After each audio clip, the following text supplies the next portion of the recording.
भक्तों, आज मैं शिव महापुराण के 21वें अध्याय को आप लोगों के समक्ष सुनाने जा रही हूँ। सबसे पहले हर हर महादेव।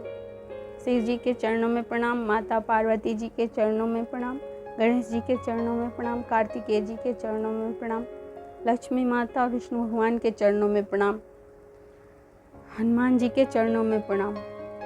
भक्तों, आज का शीर्षक है शिवलिंग की संख्या। ऋषि बोले, हे महाभाग सूत जी, हे व्यास शिष्य, आपने तो यह भली प्रकार से पार्थिव लिंग का अर्चन कहा है, इसके लिए आपको हमारा नमस्कार है। हे दीन वत्सल, अब आप हम पर कृपा कर यह बताइए कि शिव जी के पार्थिव लिंग की कुल कितनी संख्या है। सूत जी बोले, हे ऋषियों, पार्थिव लिंग की संख्या कामना के अनुसार कही गई है। विद्यार्थी पुरुष प्रतिपूर्वक सहस्त्र पार्थिव लिंग का पूजन करें, ऐसा करने से उसका मनोरथ पूर्ण होता है। धन का इच्छुक 500 पुत्र, पुत्र का इच्छुक 1500 तथा वस्त्र का चाहने वाला 500 पार्थिव लिंग को बनाकर पूजे। मोक्ष का इच्छुक 1 करोड़, भूमि का इच्छुक 1 सहस्त्र, दया का इच्छुक 3 सहस्त्र, तीर्थ की कामना वाले 2 सहस्त्र तथा इसी प्रकार जिसकी जैसी कामना हो उसके अनुसार वेदोक्त विधि से उतनी संख्या में पार्थिव लिंग की पूजा करें। पार्थिव की पूजा करोड़ों यज्ञ का फल देने वाली है तथा कामार्थी मनुष्य को भक्ति और मुक्ति देने वाली है। परंतु जिसका समय बिना लिंग पूजा के ही व्यतीत होता है वह तो महान दुर्वृत्त और दुरात्मा है और उसकी महान हानि होती है, क्योंकि एक और सब दान और विविध प्रकार के व्रत तथा तीर्थ नियम और यज्ञ हैं तथा एक और लिंग की पूजा है। कलयुग में और लोकों में जो लिंग पूजा को ही श्रेष्ठ कही है, इसके समान दूसरा कुछ नहीं है। यही शास्त्र का नियम है। भक्ति मुक्ति दाता लिंग अनेक आपत्तियों से बचाता है। ऐसे नित्य पूजने वाला शिव जी की सायुज्य मुक्ति को प्राप्त करता है। शिव नाममय लिंग की पूजा महर्षियों तक को नित्य करनी चाहिए। 4 अंगुल ऊंचा सुंदर वेदी से युक्त लिंग को उत्तम कहा गया है। उससे आधा मध्यम और उससे आधा अधम कहा गया है।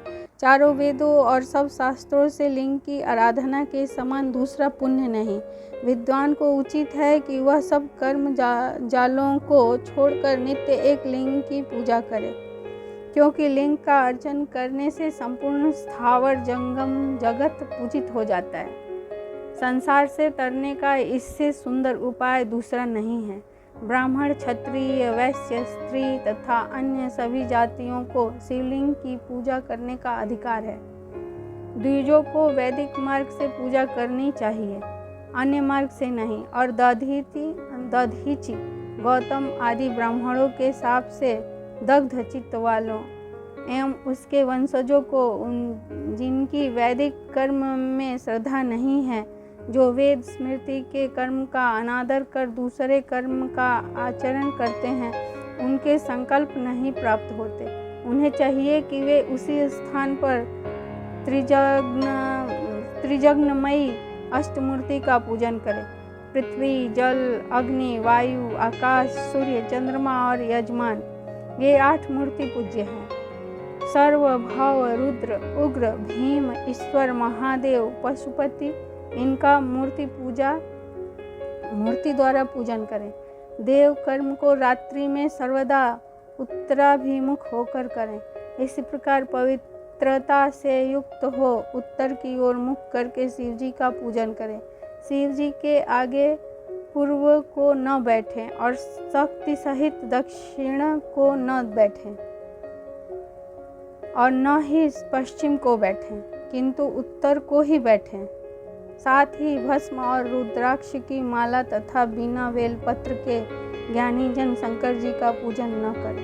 शिव जी की पूजा में भस्म न मिले तो मृतिका से ही ललाट पर त्रिपुंड लगा लें।